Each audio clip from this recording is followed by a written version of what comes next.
Hello friends. Today I watched the second one day match between India women and Australia women, and I must tell you it was a cracker of a match. What a thrilling match it was. I don't really watch women cricket, but this was the first time I decided to watch the full match. Otherwise I usually watch just the highlights or maybe read the scoreboard in the newspaper.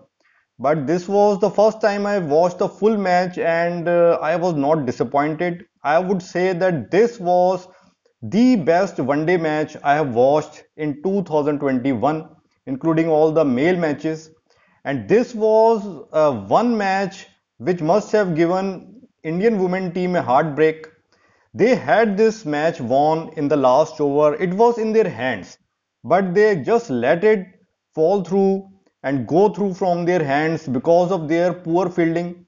And I would say the ball was slipping from the hands of Jhulan Goswami, their fast bowler who bowled the last over. And just the way the ball was slipping from her hands, the match also slipped. And on the last ball, it was really a thrilling match. Each and every ball of the last match was thrilling, of the last over was thrilling. On the last ball, 3 runs were needed, and Jhulan Goswami bowled a no ball, a chest height full toss. And initially, umpires couldn't identify it as no ball, and all the Indian fans and Indian women team were celebrating. They thought that they had won because Nicola Kere gave a catch on that ball. But then umpires checked and they found it was slightly above waist height, and I think that was the correct decision. The ball was indeed above the waist height, and so that gave one extra run to Australian team. But they hadn't, the two batters hadn't crossed when the catch was taken, and that's why one run which they ran, that was not added to their scoreboard. So otherwise, Australia would have needed only one run of the one ball. So they needed 2 runs of the last ball, and even at that stage, I think Indian fielders let it slip through their hands because Australian batters were really tired at that stage. They were not really running hard, and the fielders, they were not rushing onto the ball, and they were slow in picking the ball and throwing onto the stumps. Their throw was also a bit weak, so that gave some extra time to Australian batters, and they could complete that run.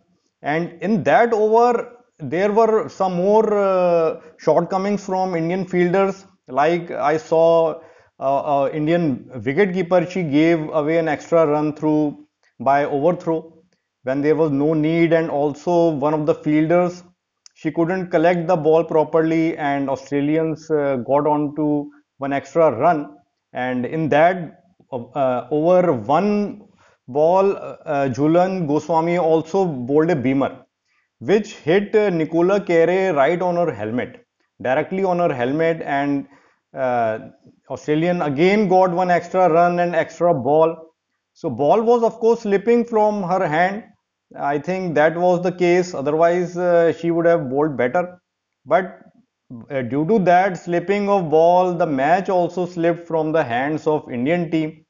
Indian women team must be heartbroken. They had this match won, but they let it slip away from their hands.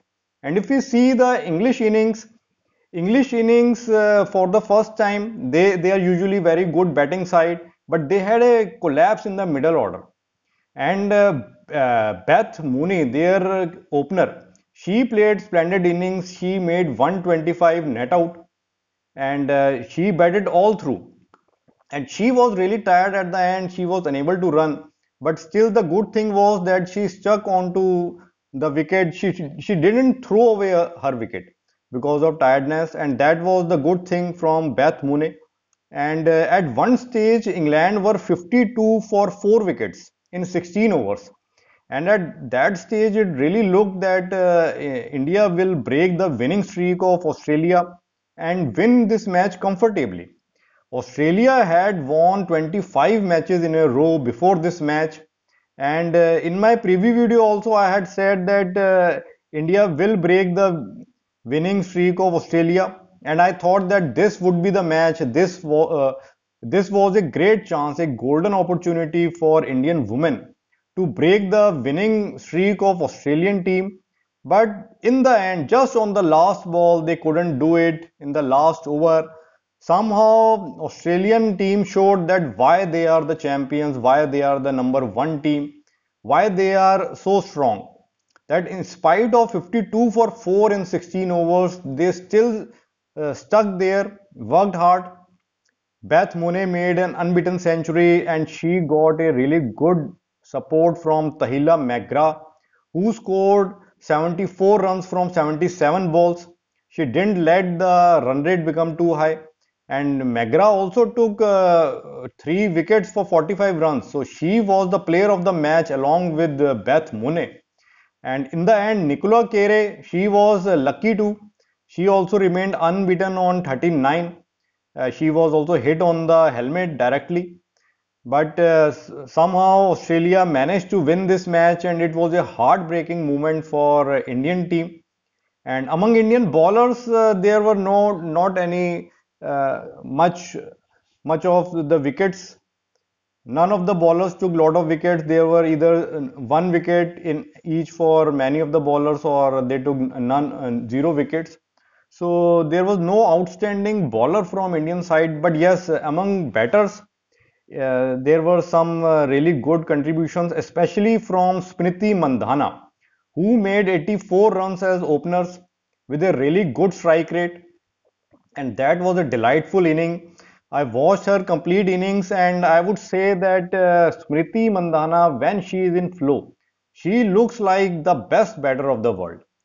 So maybe I am a bit partial here, but she is of course one of the best batters of the world, and she was in great flow. And even though Indian team also had a collapse in the middle order, Mithali Raj, Shefali Verma, Yashika Bhatia, all of them couldn't make big scores. But then Smriti Mandhana got good support from Richa Ghosh, their wicketkeeper.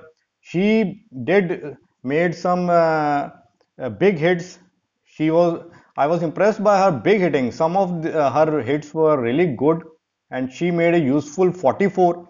And then she also Smriti Mandhana got out, Richa Ghosh also got out, but then Deepti Sharma, Pooja Vastrakar, and Jhulan Goswami, all of them contributed well and took India to a really commanding total of 274 runs for 7 wickets. And this was a total which Indian bowlers and Indian fielding should have defended. It was a great chance for them, golden opportunity to end the winning streak. But somehow Australians managed to reach this target and win it on the last ball.